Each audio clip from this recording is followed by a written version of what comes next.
Israel Iran युद्ध भडकले, तेहरानवर हल्ल्यानंतर जगभरात तणाव, नेतान्याहू ट्रम्प यांची कठोर भूमिका. नमस्कार, मी अक्षय जहागीरदार आणि आपण पाहतात सकल. मध्य पूर्वेत मोठ्या युद्धाची ठिणगी पडली असून इस्रायल आणि इराण यांच्यात थेट लष्करी संघर्ष सुरू झाला आहे. शनिवारी पहाटे इस्रायलने इराणची राजधानी तेहरान येथे भीषण हवाई हल्ले केले. या हल्ल्यांमध्ये अनेक स्फोट झाले असून इराणने देशभरात आणीबाणी जाहीर केलेली आहे. लष्करी सूत्रांच्या माहितीनुसार इस्रायलने इराणमधील लष्करी तळ, क्षेपणास्त्र केंद्रे आणि संरक्षण यंत्रणांवर लक्ष साधले. या कारवाईनंतर काही तासातच इराणने पलटवार करत इस्रायलवर बॅलिस्टिक क्षेपणास्त्र डागली. उत्तर इस्रायलमधील महत्वाची बंदर शहर हनिफा हे लक्ष्य करण्यात आल्याची माहिती समोर आलेली आहे. या संघर्षात आता युनायटेड स्टेट्सनेही थेट सहभाग घेतल्याचं समोर आले असून अमेरिकेने इराणी लक्ष्यांवर हवाई आणि समुद्री हल्ले सुरू केल्याची माहिती अधिकाऱ्यांनी दिलेली आहे. त्यामुळे हा संघर्ष केवळ दोन देशांपुरता मर्यादित न राहता मोठ्या प्रादेशिक युद्धात बदलण्याची शक्यता व्यक्त केली जात आहे. या संपूर्ण घडामोडीच्या पार्श्वभूमीवर इस्रायलची प्रतिक्रिया समोर आलेली आहे. नेतान्याहू यांनी इशारा दिलेला आहे. इस्रायलचे पंतप्रधान बेंजामिन नेतान्याहू यांनी सोशल मीडियावर प्रतिक्रिया देताना म्हटलेलं आहे की इराणमधील दहशतवादी राजवटीमुळे निर्माण झालेला अस्तित्वाचा धोका दूर करण्यासाठी ही मोहीम सुरू केलेली आहे. इराणने अण्वस्त्र मिळू देणार नाही. नेतान्याहू यांनी अमेरिकेचे राष्ट्राध्यक्ष डोनाल्ड ट्रम्प यांचे आभार मानत ही कारवाई मानवतेच्या सुरक्षतेसाठी असल्याचे सांगितले. ट्रम्प यांचे इराणी जनतेला आव्हान. डोनाल्ड ट्रम्प यांनी व्हिडिओ संदेशातून इराणी जनतेला आव्हान करत म्हटलंय की तुमच्या स्वातंत्र्याची वेळ जवळ आलेली आहे. सुरक्षित ठिकाणी आश्रय घ्या. हल्ला पूर्ण झाल्यानंतर तुमचे सरकार स्वतःच्या ताब्यात घ्या. तसेच त्यांनी इराणच्या लष्कराला इशारा देत असं म्हटलेलं आहे की शस्त्र खाली ठेवा, अन्यथा मृत्यूला सामोरे जा, असं स्पष्ट शब्दात ट्रम्प यांनी सांगितलेलं आहे. नेमकं ट्रम्प या बाबतीत काय म्हणतायत ते आपण पाहूया. Well, they should make a deal, but they don't want to quite go far enough, and it's too bad. Look, we've been playing with them for 47 years, and that's a long time. They've been blowing the legs off our people, blowing the face off our people, the arms. They've been knocking out ships one by one. But every month there's something else, so you can't put up with it too long. We're not happy with the negotiation. They just don't want to. They don't want to say the key words, we're not going to have a nuclear weapon. They have to say, we're not going to have a nuclear weapon.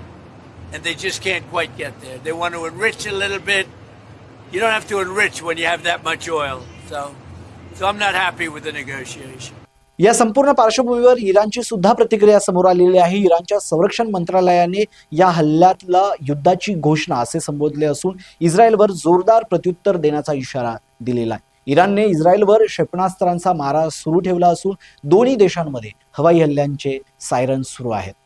Israel आणि Iran या युद्धाचे संभाव्य परिणाम काय असणार आहेत ते आपण पाहूया. पहिलं म्हणजे मध्य पूर्वेत मोठे युद्ध भडकण्याची शक्यता आहे, कारण इराण इस्रायल संघर्षात अमेरिका उतरल्याने सिरिया, लेबनॉन, इराक यासारखे देशही यात ओढले जाऊ शकतात. दुसरी गोष्ट म्हणजे जागतिक अर्थव्यवस्थेवर याचा परिणाम होणार आहे. मध्य पूर्व हा तेलाचा मुख्य स्रोत असल्याने युद्ध वाढल्यास कच्च्या तेलाचे दर वाढू शकतात. तिसरी गोष्ट आहे ती अण्वस्त्र संकटाची भीती आहे. इराणच्या अणु कार्यक्रमावरून सुरू झालेला हा संघर्ष अणुयुद्धाच्या धोक्यांपर्यंत जाऊ शकतो. चौथी गोष्ट, भारतासह जगावर याचे परिणाम होणार आहेत, कारण तेल दरवाढ, व्यापार अडथळे आणि परदेशातील भारतीय नागरिकांच्या सुरक्षेचा प्रश्न निर्माण होऊ शकतो.